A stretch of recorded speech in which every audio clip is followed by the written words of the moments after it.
Bonjour à tous et toutes. Donc voilà, c'est le deuxième webinaire qui est organisé par Assetsman. Il y en a eu un qui a eu lieu l'an dernier. Le deuxième aujourd'hui. La volonté, c'est de s'inscrire dans la durée, c'est-à-dire partager des sujets et puis se donner le temps de la réflexion pour pouvoir intervenir et faire avancer voilà, un petit peu des sujets intéressants. Donc aujourd'hui, je vais animer cette séance. Donc je suis Jean-Michel Guillemot, je suis directeur opérationnel d'Assetsman. France. Enchantée, France Jonathan, je suis le directeur exécutif de Pink Stratégie, qui est un cabinet de conseil en performance environnementale. Merci beaucoup, France. Bertrand.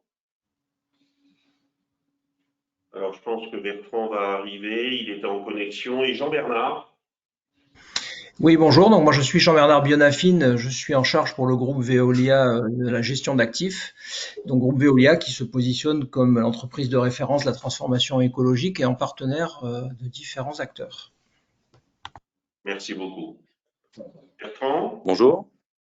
Bonjour, m'entendez-vous? Présentation de mots. Alors, est-ce que vous m'entendez bien? Parfaitement. Bonjour, donc je suis Bertrand Gatti, directeur de groupe d'ingénierie OTCE. Voilà, ingénierie spécialisée infrastructure. Vous avez les trois intervenants de ce webinaire. Donc, quelques informations rapides. Les micros, donc vos micros en tant que participants vont être désactivés pour se laisser la possibilité de bien entendre tout ce qui va être dit. L'idée, c'est de faire cette présentation, on va dire, entre 15 et 20 minutes pour se donner le temps d'une dizaine de minutes de questions derrière, avec une possibilité, encore une fois, d'une quinzaine de minutes supplémentaires pour ceux qui seraient disponibles. Et encore une fois, l'objectif, c'est de créer des échanges, de partager des informations, éventuellement de mettre ça dans la durée, pour pouvoir, je dirais, travailler sur ce type de sujet qui présente bien entendu des intérêts certains pour toutes les personnes qui sont là et d'autres. Et donc sur ce sujet de l'asset management et de la transition énergétique. J'introduis juste le sujet. Donc,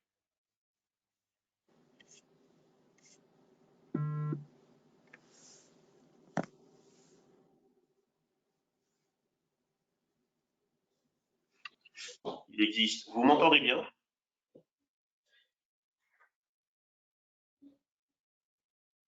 Allô? Oui, très bien, Jean-Michel, parfait. Donc, il existe une définition sur la transition énergétique, donc qui est celle que vous voyez apparaître ici. Donc, on est bien dans cette notion de respect de l'environnement, de durabilité, d'innovation et de compétitivité dans les entreprises dans cette recherche d'efficacité énergétique. Et quelque part, celle qu'on retrouve aussi sur la notion de gestion d'actifs, donc pérennité de la création de valeur sur des actifs sur du long terme. Et donc la question qui est posée derrière ce webinaire et je dirais l'ensemble des réponses qu'on va essayer d'y apporter ou des échanges, c'est le lien qui existe entre l'asset management et la transition énergétique. Et donc comment mieux consommer, comment moins consommer si on regarde encore une fois sur le côté énergétique, produire plus autrement, remplacer au bon moment, recycler, et on parle d'économie circulaire, et puis la notion d'innovation pour répondre à ces questions et inscrire ces notions de durée de vie et de durabilité face à l'environnement. Alors, je passe la parole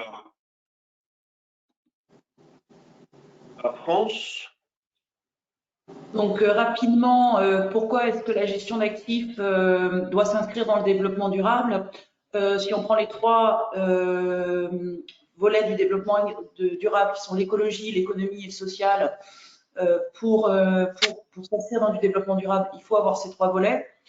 La définition du développement durable qui est généralement donnée, c'est un développement qui répond aux besoins du présent sans compromettre les capacités des générations futures à répondre aux leurs. Et on voit bien que la gestion d'actifs s'inscrit déjà là-dedans. Donc, du point de vue écologique, on peut parler d'un certain nombre de choses, la sobriété foncière, la réduction des consommations énergétiques, la substitution des énergies polluantes la réduction de l'empreinte carbone sur l'ensemble du cycle de vie. Et là, on revient à des sujets de sobriété dans la consommation, de choix d'éco-conception et de respect de la biodiversité et réduction des risques de pollution. Ce sont souvent quand on a une approche gestion d'actifs, il y a déjà un certain nombre de choses qui sont intégrées là-dedans, mais arriver à élargir son périmètre pour vraiment couvrir ce volet écologique. Le volet économique, de la même façon, il est déjà dans la gestion d'actifs, puisqu'on cherche à réduire le coût complet sur l'ensemble du cycle de vie pour le propriétaire et l'exploitant. Et là, on rejoint aussi des objectifs de développement durable parce qu'on raisonne sur le cycle de vie d'un actif. Et puis l'augmentation de la valeur des actifs, l'optimisation de leur valeur résiduelle, décider de prolonger leur durée ou au contraire de les remplacer ou de les réhabiliter. Et l'anticipation des coûts liés aux risques d'impact et impact climatique. La gestion d'actifs, elle est basée sur des analyses de risques et cette notion de résilience, il faut qu'on commence à l'intégrer dans la gestion d'actifs, parce que c'est un risque important pour la plupart des acteurs. Le social aussi rentre en compte, puisque on a la fonction sociale de votre activité, qui a une valeur pour la société, mais aussi réduire les risques liés à la sécurité sur les sites, santé et sécurité, la réduction des nuisances pour les riverains et pour les employés, et puis globalement donner du sens à ce que font les gens. Quand on fait de la gestion d'actifs et qu'on s'inscrit dans la durée, on va aider les gens à comprendre pourquoi ils font les choses. En plus, cette approche globale, développement durable, gestion d'actifs dans son ensemble, augmenter l'attractivité pour les actionnaires et les financements, puisqu'aujourd'hui, lorsqu'on cherche un financement, le volet développement durable prend de plus en plus d'importance, mais aussi pour les clients et les collaborateurs. Donc, la question subsidiaire, c'est qu'est-ce qui se passe si on ne fait rien, que ce soit dans la transition environnementale ou la gestion d'actifs. Et là, on voit qu'il y a un parallèle qui est évident et que, en plus, la transition environnementale, enfin le besoin de transition environnementale, va venir accentuer des risques qui sont aujourd'hui déjà gérés dans la gestion d'actifs. Par exemple, les risques principaux du réchauffement climatique, c'est pénurie des matières premières non renouvelables. On peut mettre en parallèle, si je ne fais pas de gestion d'actifs, donc si je ne gère pas mes ressources, je vais détruire la valeur de mon actif. On imagine bien que la pénurie de matières non renouvelables va en plus accentuer les risques pour la gestion d'actifs. On va avoir des explosions des prix des ressources, de la même façon qu'en gestion d'actifs, quand on n'en fait pas, on a une explosion des OPEX et des CAPEX. On a une exposition accrue liée au risque d'événements extrêmes. Si on ne fait pas de gestion d'actifs, on a une exposition accrue au risque de défaillance de process. On a un volet mondialisation des maladies, alors avec des maladies qui peuvent être endémiques, qui deviennent mondiales, ou des zoonoses, c'est-à-dire des maladies qui deviennent transmissibles via les animaux. Et de la même façon, en gestion d'actifs, quand on ne fait pas de la gestion d'actifs, on augmente les risques santé-sécurité. Baisse des rendements agricoles pour la transition environnementale, baisse des rendements industriels pour la gestion d'actifs, des conflits pour l'accès aux ressources dans la transition environnementale et une vulnérabilité accrue en cas de mise en concurrence dans la gestion d'actifs. On devient moins performant et donc on a moins d'accès au marché. L'intérêt de combiner gestion d'actifs et energy management. Dans la plupart de vos installations, vous allez avoir identifié les actifs critiques d'un point de vue process, mais on oublie parfois d'identifier. Et puis, par ailleurs, les actifs critiques d'un point de vue énergétique. Donc, si vous êtes dans des démarches ISO 50001, typiquement, vous avez ça. Ce qu'on remarque, c'est qu'en général, ces actifs sont les mêmes. Et s'ils ne sont pas les mêmes, les actifs critiques d'un point de vue énergétique, même s'ils ne sont pas essentiels au process, ils sont importants pour la rentabilité et l'autonomie, donc réduire un certain nombre de risques comme des risques d'approvisionnement énergétique de l'entreprise. Donc, regrouper l'ensemble des actifs critiques, que ce soit d'un point de vue énergétique ou d'un point de vue process, ça permet d'avoir il faut considérer les deux comme étant critiques d'un point de vue gestion d'actifs. L'intérêt des synergies c'est que ça vous permet de gérer les actifs en coût complet de possession en incluant les coûts des énergies et éventuellement même des scénarios d'évolution des énergies, donc ce qui peut vous permettre d'avoir des retours sur investissement qui sont différentes et donc de revoir vos priorités dans une optique plus durable. Souvent, l'énergie management, en plus, est au service de la maintenance prédictive, c'est-à-dire que quand vous avez un suivi fin de vos consommations énergétiques, ça va vous permettre de détecter des problèmes sur vos équipements et donc d'affiner et d'optimiser vos coûts d'exploitation. Ça permet d'intégrer des risques d'opportunité, donc vraiment que vous ayez un portefeuille d'opportunités qui soit le plus général possible et qui permet vraiment au niveau de l'entreprise d'identifier où sont vos véritables enjeux. Et la conséquence de ça, c'est que ça permet de planifier de façon pluriannuelle sous contrainte financière, c'est-à-dire d'arrêter de décider entre les objectifs en segmentant vos budgets, qu'est-ce qui rentre dans la performance énergétique, qu'est-ce qui rentre dans la gestion d'actifs, éventuellement même qu'est-ce qui rentre dans l'amélioration de mon empreinte carbone, mais vraiment d'avoir une planification qui prend en compte l'ensemble des critères et donc qui permet d'arbitrer entre des choses qui auraient pu être gérées auparavant.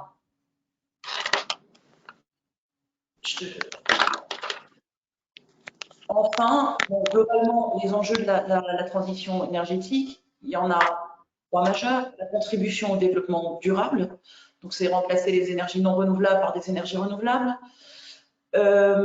Travailler sur des analyses du cycle de vie. Donc, on fait des analyses de cycle de vie pour calculer les empreintes environnementales des projets, mais aussi les impacts financiers. Et c'est d'avoir cette vision globale quand on gère un investissement ou un actif.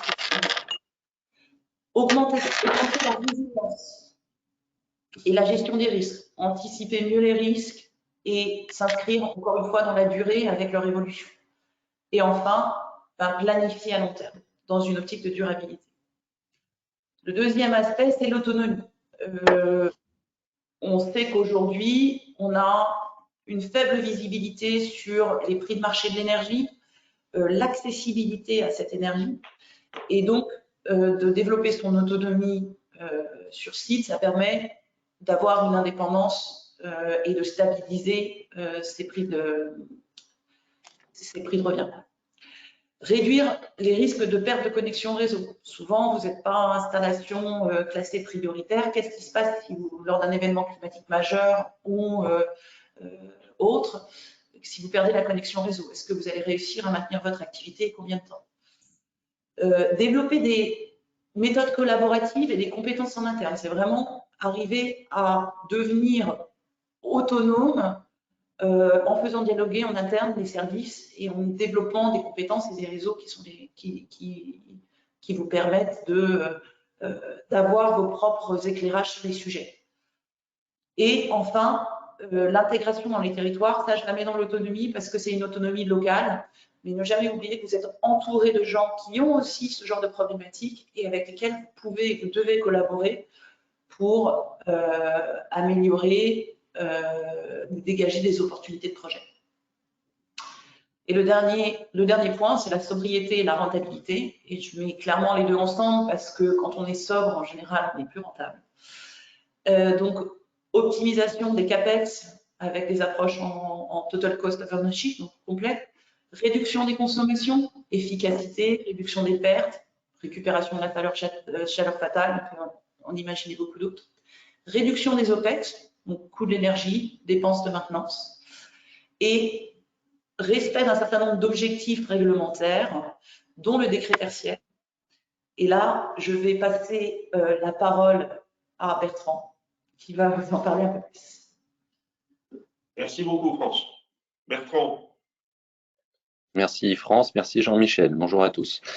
Avant de parler un peu plus précisément du décret tertiaire, qui est une vraie mise en application de ces démarches vers la transition énergétique, je voulais vous présenter cette petite roue parce que dans le monde du bâtiment et des infrastructures, il y a eu une petite révolution dans le fait de travailler sur un modèle numérique avec le BIM.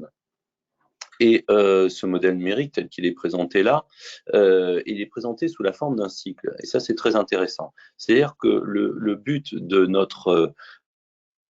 du déploiement du BIM au sein des différents acteurs qui construisent un patrimoine immobilier et qui le gèrent ensuite, c'est effectivement d'avoir un jumeau numérique du tel que construit et tel qu'exploité, qui est fait sous la forme d'un ensemble, une base de données intelligible par tous.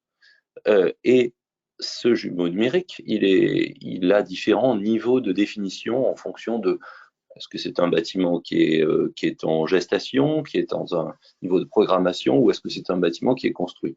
Donc, cette petite roue simplement donne des niveaux de définition intelligibles par tous du jumeau numérique d'un patrimoine ou d'un bâtiment, et donc d'un ensemble de bâtiments, d'un patrimoine. Et l'on voit bien effectivement que on est dans une idée qui est très intéressante pour nous, d'avoir cette démarche d'économie circulaire, en fait, du bâtiment et de l'infrastructure, donc du patrimoine, pour pouvoir avoir effectivement une action qui est vers une maîtrise des dépenses et une maîtrise dans cette idée de la transition énergétique. Voilà, donc ça c'était juste pour illustrer. Je vais vous parler plus précisément maintenant du décret tertiaire, parce qu'effectivement, on est enfin dans du concret. Alors je dis enfin, c'est parce qu'effectivement, il y avait un besoin il y a clairement un besoin d'obligation pour pouvoir basculer dans cette démarche vertueuse, et l'État français agit maintenant sur le secteur du tertiaire de façon très concrète. Alors, évidemment, la crise du Covid n'a pas aidé à la mise en place rapide de ce décret tel qu'il était imaginé. Donc, il y a eu quelques petits glissements, mais néanmoins, on arrive à une vraie concrétisation des choses cette année. Alors, le décret tertiaire, qu'est-ce que c'est? Bon, ça vient de la loi Elan. Il y a eu effectivement une obligation d'action de réduction de la consommation d'énergie finale, et notamment dans les bâtiments à usage tertiaire. Alors, qui est concerné? Les propriétaires et preneurs à bail de bâtiments tertiaires d'une surface de plus de 1000 m². S'il y a plus de 1000 m² de bureaux, vous êtes concerné. Si le bâtiment a des activités non tertiaires, mais qui sont accessoires à son activité, ils sont concernés. Si le bâtiment est un bâtiment mixte avec des commerces et du tertiaire, mais qui a plus de 1000 m², il est concerné. Donc c'est quand même assez large et assez important pour couvrir. On a énormément d'infrastructures et de bâtiments qui sont concernés par le décret. Alors sur la slide suivante. L'idée, c'est de dire que on va imposer une réduction importante des dépenses énergétiques. Les échelons sont 2030 moins 40%, 2040 moins 50%, 2060 moins 60%. 2050, pardon, moins 60%. Donc, c'est une véritable révolution qu'il faut faire au sein des infrastructures qui existent pour pouvoir mettre en place une telle réduction. Cela va aussi effectivement en accord avec la RE, la réglementation thermique énergétique 2020, qui se met en place, dont l'idée est de dire un bâtiment doit produire plus d'énergie qu'il en consomme. À terme, c'est vers là que l'on doit aller. Alors, pour mettre en place cette réduction énergétique, il faut définir l'état existant, l'état initial, l'état de départ de ces fameux bâtiments qui ont plus de 1000 m² d'activité tertiaire. Alors, l'idée, c'est effectivement de dire que à partir du moment où on a défini cette base de consommation actuelle, les leviers vont être d'agir sur la performance, bien sûr, énergétique du bâtiment, de revoir les installations des équipements et également les systèmes de contrôle actif de ces équipements, de revoir les modalités, les façons d'exploiter le bâtiment, donc de gérer l'actif que représente ce bâtiment, d'adapter les locaux à un usage différent, à un usage plus économe. Ça veut dire qu'il va falloir aussi intervenir sur le comportement des usagers.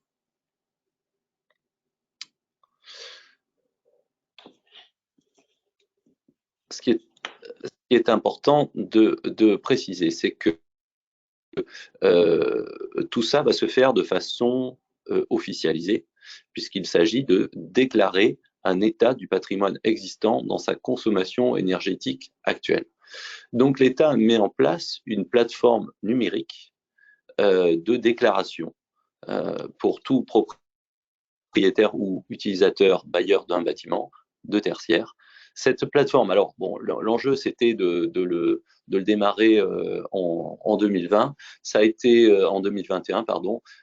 Ça a été repoussé parce qu'il y a eu effectivement je pense que la crise de la pandémie a repoussé un petit peu ces obligations. Donc aujourd'hui, la plateforme sera en place de telle façon à ce que les déclarations démarrent à partir du 30 septembre alors, de l'année 2022, de l'année courante. Voilà. Cette plateforme, elle s'appelle Opéra. Elle est mise en place par l'ADEME et par donc l'Observatoire de la performance énergétique, de la rénovation et des actions du tertiaire. Aujourd'hui, elle est en phase de test, en phase de bêta. Elle n'est pas forcément disponible tous les jours. Elle est encore en train d'être améliorée, mais vous disposez d'un site pour vous y préparer et commencer à faire des simulations de déclaration de vos actifs bâtiments tertiaires.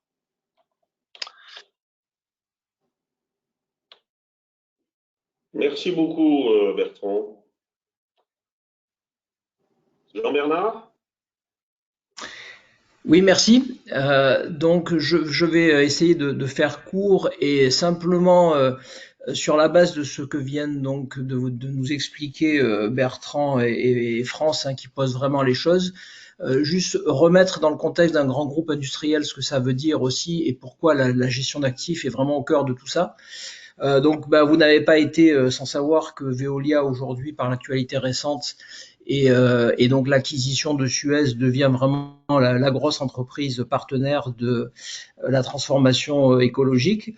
Et à ce titre, donc, en tant qu'acteur du domaine et en tant que finalement société qui a comme corps de métier, je dirais, cette transformation, bien entendu, la partie impact de toutes les énergies renouvelables, d'un changement finalement de paradigme sur ce sujet et de la gestion d'actifs est au cœur de nos débats. Deux petites choses très très rapides, hein, donc sur la base notamment du standard SBTI, hein, qui est le standard international utilisé par Veolia pour son plan d'action. Il a été donc décidé d'être plus ambitieux que ce qu'on avait prévu pour compenser un petit peu tout ce qu'on voit. Et donc, on a l'ambition de doubler les objectifs de réduction du groupe sur les gaz à effet de serre. Vous imaginez bien que ça a un vrai impact sur la gestion d'actifs. Quand on parle de la sortie totale du charbon de nos centrales de production d'électricité et de chaleur en Europe, ça veut bien dire derrière de gros remplacements, donc une gestion d'actifs différenciée. Et puis également, de moindre manière, la partie captage des émissions de méthane qu'on peut avoir, c'est un autre exemple dans nos centres d'enfouissement.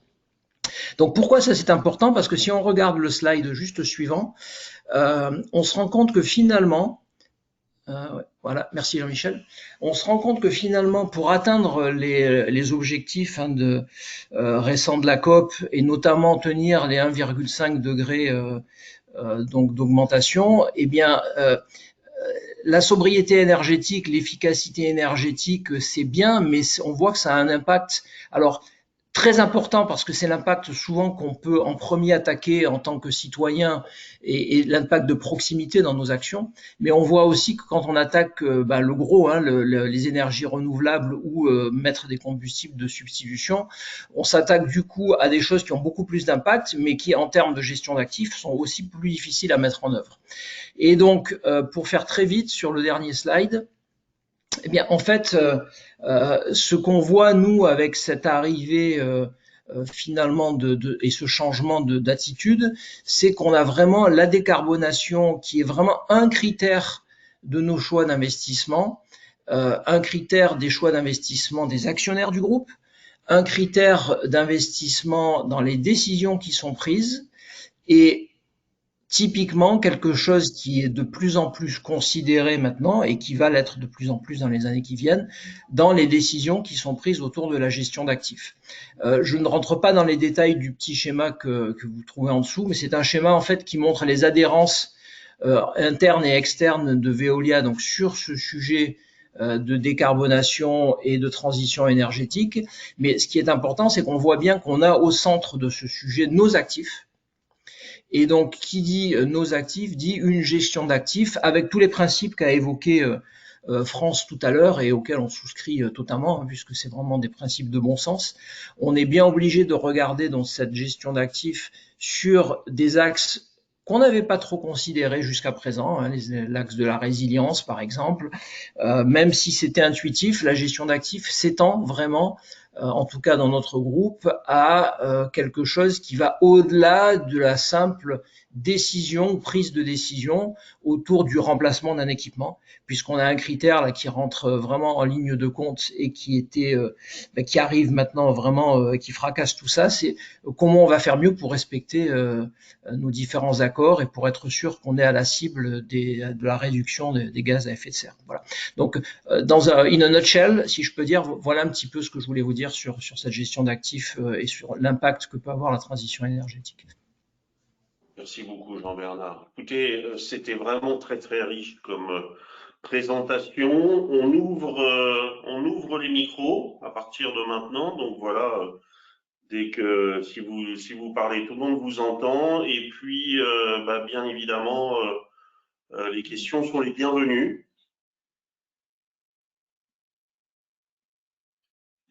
Celso. J'ai une question. Est-ce que je suis entendu là? Ça va? Non, activez le son. Ouais. C'est bon? Bonjour à tous. Bonjour France. Donc pour ceux qui ne me connaissent pas, Celso d'Azevedo, je suis CEO de Setsman.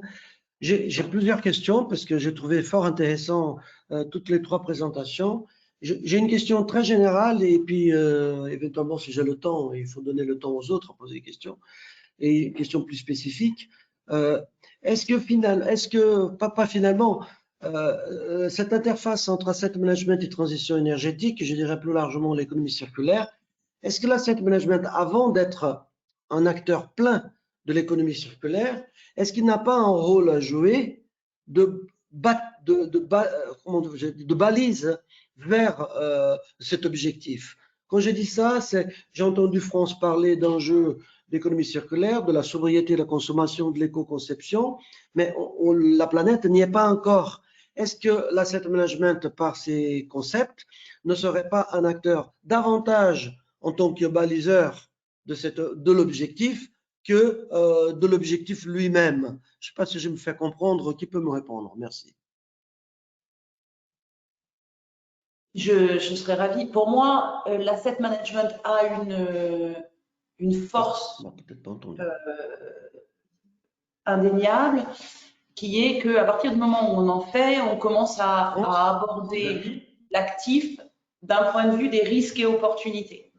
Et on va travailler à la fois sur le court terme et les OPEX court terme et le long terme.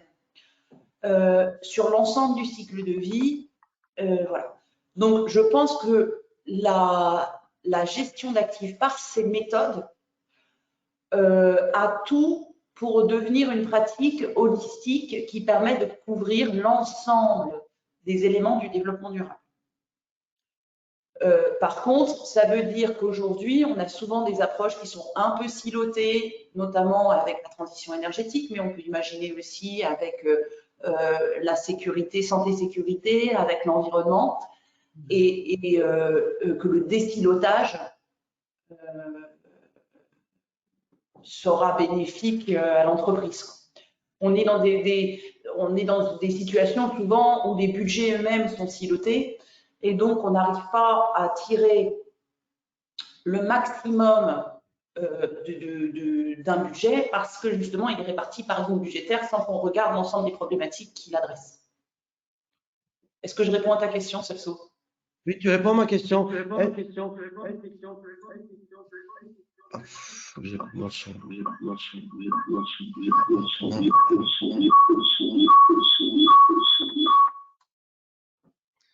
Donc, je voulais juste compléter, si je me permets, la même question, si j'entends ce que nous dit le décret tertiaire, ce qu'il nous a présenté Bertrand, arriver à moins 40% dans les bâtiments en 2030, qu'est-ce qui va se passer?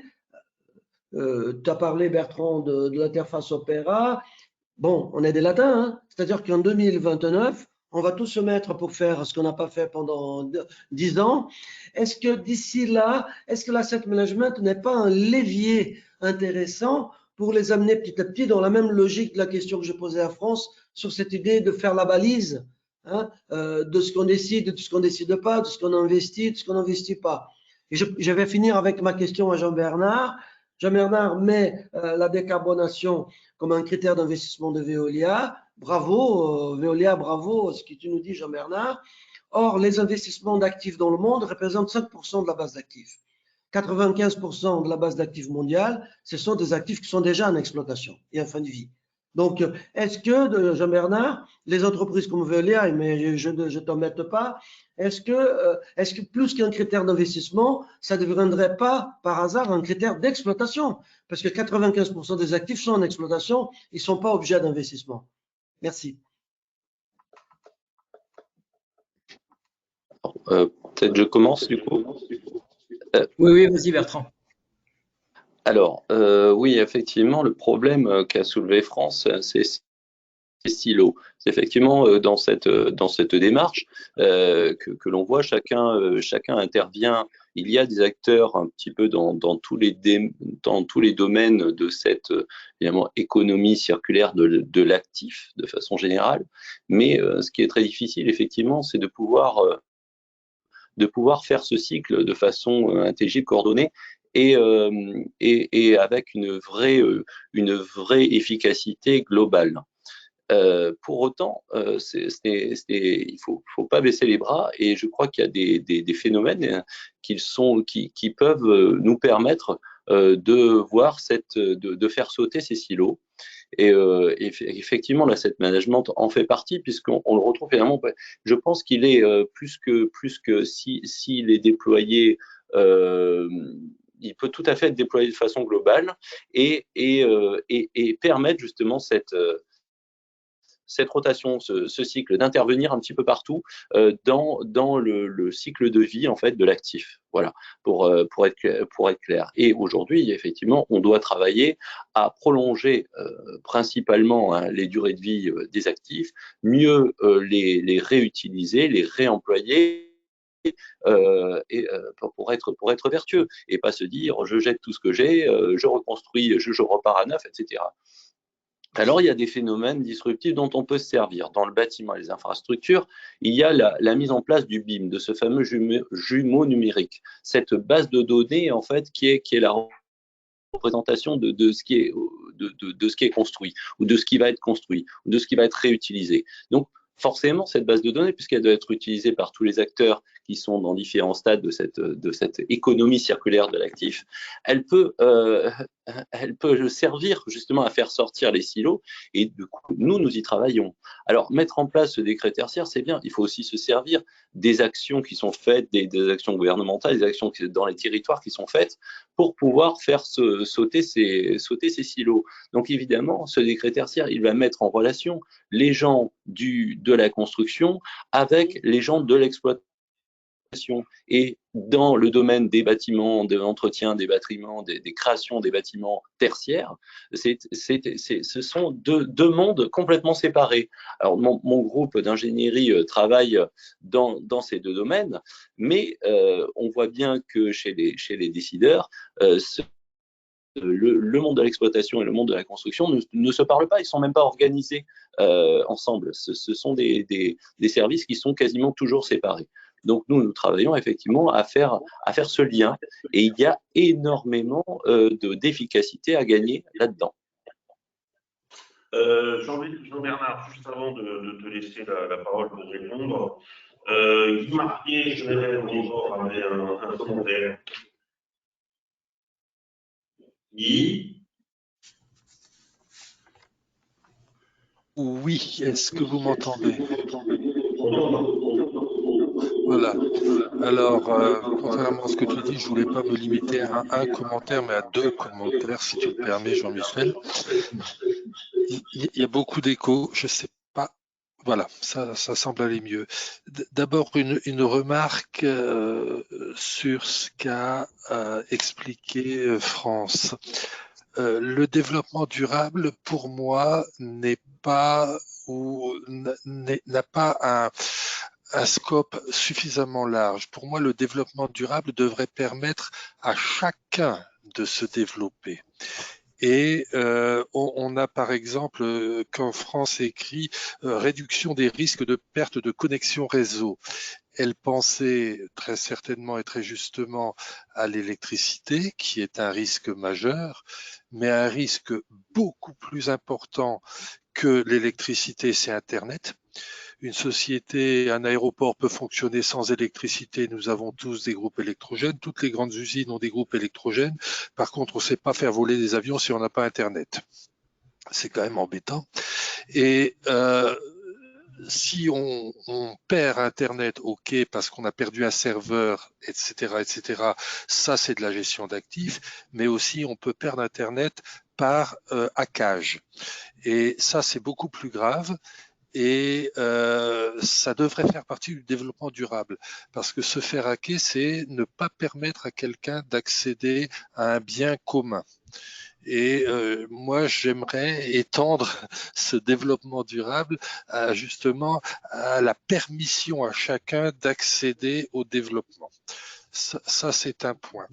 Pour ce qui est de l'intervention de Bertrand, alors le décret tertiaire, c'est très bien, mais il y a un énorme problème selon moi. On parlait ne pas travailler en silo, mais là, typiquement, pour le décret tertiaire, on travaille en silo franco-français. Il n'y a rien. Vous allez en Suisse, c'est pas la même chose. Vous allez en Allemagne, c'est pas la même chose. Vous allez en Angleterre, c'est pas la même chose. Et ça, c'est absolument regrettable. Il vaudrait mieux parler d'une action plus européenne comme Fit for 55, qui exige en 2030 de baisser de 55% les gaz à effet de serre par rapport à 1990. Là, on est dans une démarche européenne qui est, à mon sens, beaucoup plus relevante qu'un site franco-français qui péclote, non, je crois que pécloter c'est un mot suisse, qui ratatouille un petit peu, et je trouve ça un petit peu de la part du gouvernement français de ne pas s'inscrire dans une démarche européenne, à minima européenne. Je trouve ça pas très intelligible, pas très compréhensible pour les entreprises, par exemple comme Veolia, qui rayonne au niveau mondial. Alors je dois respecter le décret tertiaire français, en Suisse c'est autre chose, en Allemagne c'est autre chose. Je trouve pas ça très pertinent, et là on a une preuve des limites de fonctionnement en silo. C'était juste deux commentaires qui n'ont rien contre, bien évidemment, les intervenants, mais c'est la matière même qui fait que d'un côté on raisonne franco-français et de l'autre côté, pour ce qui est développement durable, il faudrait aller beaucoup plus loin en autorisant à chacun à se développer et pas à limiter par certains moyens. Voilà, c'était mes commentaires. Merci. Merci Guy. Jean-Bernard, je ne t'ai pas laissé répondre à la question de Celso. On n'est pas loin de l'échéance des 11h45, donc si tu veux bien, donner Je ta vais faire réponse, rapide. ou réagir aux commentaires de Guy, pas de problème. D'accord, très bien. Non, pour répondre à Celso, donc effectivement, quand on parlait dans ce slide de prioriser les investissements, c'était les investissements internes, externes. Et il est clair que mettre donc ces sujets au cœur des exploitations et donc se servir du vecteur de gestion d'actifs pour pouvoir les porter au quotidien de nos opérationnels, c'est exactement ce qui se fait.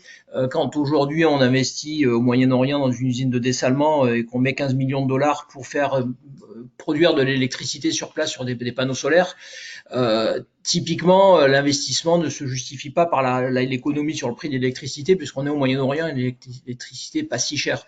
Donc c'est fait vraiment dans une optique d'impact et de capter les 19 000 tonnes de CO2 qu'on réduit si on va le faire. Donc absolument, il faut que ce soit quelque chose qui s'inscrive dans le quotidien. Guy a parfaitement raison quand il parle de silos. Donc, plus les boutiques sont grandes, plus les organisations sont importantes, plus le silotage est facile. Et donc, désiloter des exploitations pour faire partager les bonnes pratiques des uns des autres.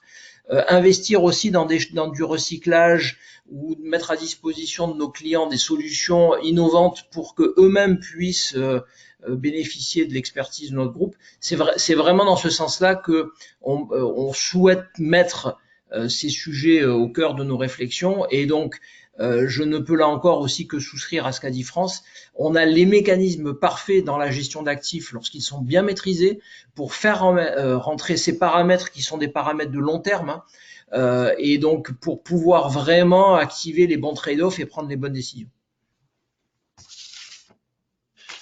Merci beaucoup Jean-Bernard. Écoutez, on est à l'échéance longue de ce que l'on avait prévu. Je crois que on peut dire globalement c'est une belle réussite. Hein. Tout le monde a pu s'exprimer et à travers les questions, échanger à travers donc de toutes ces questions et ces idées. C'est important aussi pour nous encore une fois d'inscrire cette démarche de création de webinaires et de partage sur du long terme. Donc on vous invite dans un peu plus d'un mois maintenant sur une autre problématique. Et l'idée, encore une fois, ça sera de pouvoir partager et échanger sur des sujets. Là, ça sera plus sur la gestion d'actifs et le retour d'expérience qui existe par rapport à tout ce qui est à l'international et à la normalisation. Mais écoutez, merci à tous et rendez-vous dans un peu plus d'un mois. Au revoir. Merci à tous. Merci, au revoir. Au revoir à tous. Merci, au revoir.